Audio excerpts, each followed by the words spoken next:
Coco lives in a world where magic is everywhere. Flying carriages, glowing roads, enchanted tools, magical shops, impossible creatures, and citizens acting like this is all normal. But Coco isn't a witch. She's just a dressmaker's daughter.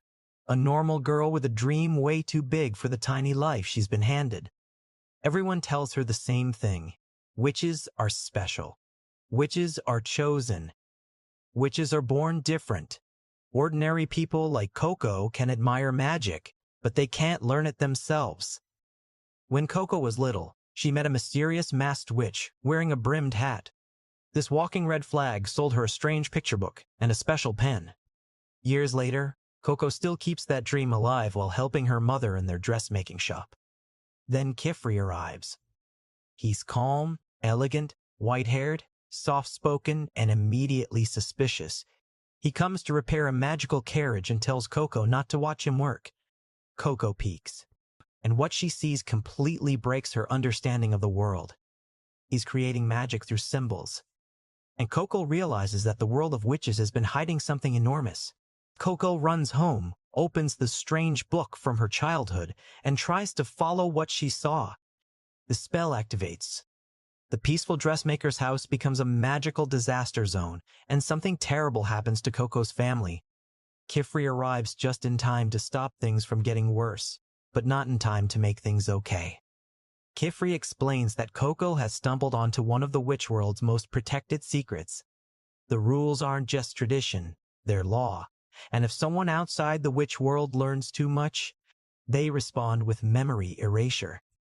Kifri almost follows the rules, but then he notices something about the book she used, something connected to dangerous witches who operate outside the law. The brimmed caps. These witches use forbidden methods, hidden spells, and shady magical tools. Kifri has been hunting them, and Coco may be the first real clue he's found in years. So instead of wiping her memory, he takes Coco away from her old life and brings her to his atelier as his apprentice. At Kifri's atelier, Coco meets the other apprentices. Tasha is cheerful, sweet, and powered by illegal amounts of optimism. Riche is quiet, blunt, and looks like she'd rather read in a cave than participate in anyone's emotional circus. Then there's Agathe, a talented, noble-born witch with enough pride to qualify as a weather event.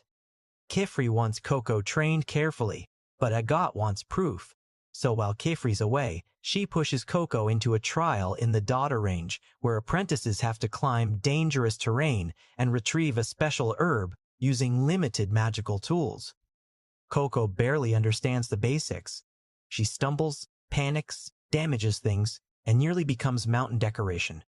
Agathe tried to expose her as unworthy and accidentally helped prove she belongs here.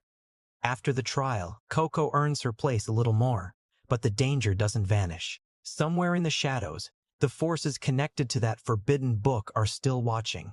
Kifri takes the apprentices to Calhan, a town connected to the witch world, so Coco can get proper supplies at the Starry Sword shop.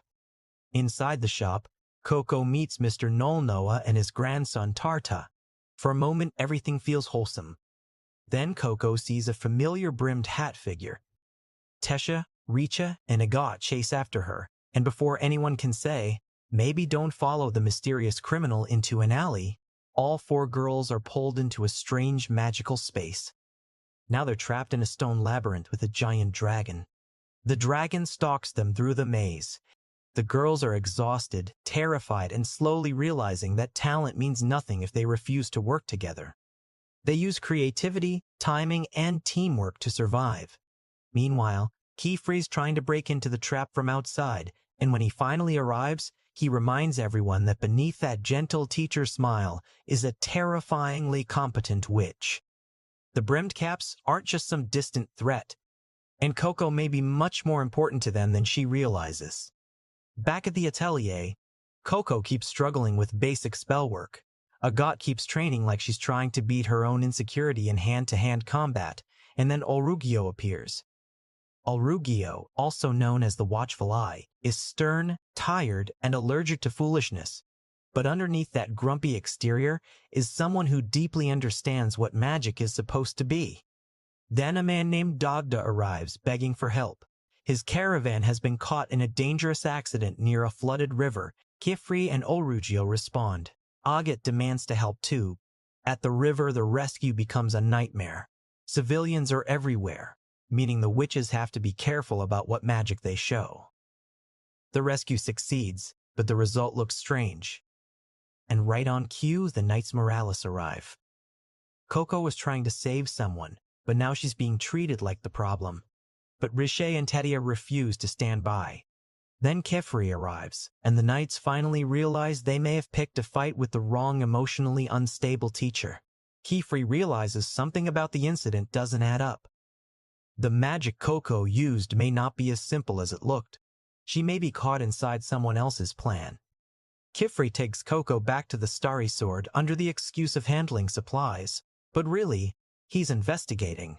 Coco spends time with Tarta, who clearly knows the shop inside and out. Meanwhile, Kefri digs deeper into the mystery. Then Coco, after everything she survived, starts pushing herself too hard. And then she collapses. The others rush her to get help, and Tarta becomes unexpectedly important during the crisis. Kefri gets pulled away by another emergency, leaving Tarta near Coco while her condition worsens. Medicine is needed, but the situation becomes complicated fast, and Tarta has to solve the problem using memory, observation, and whatever courage she can scrape together while panic is actively eating his spine.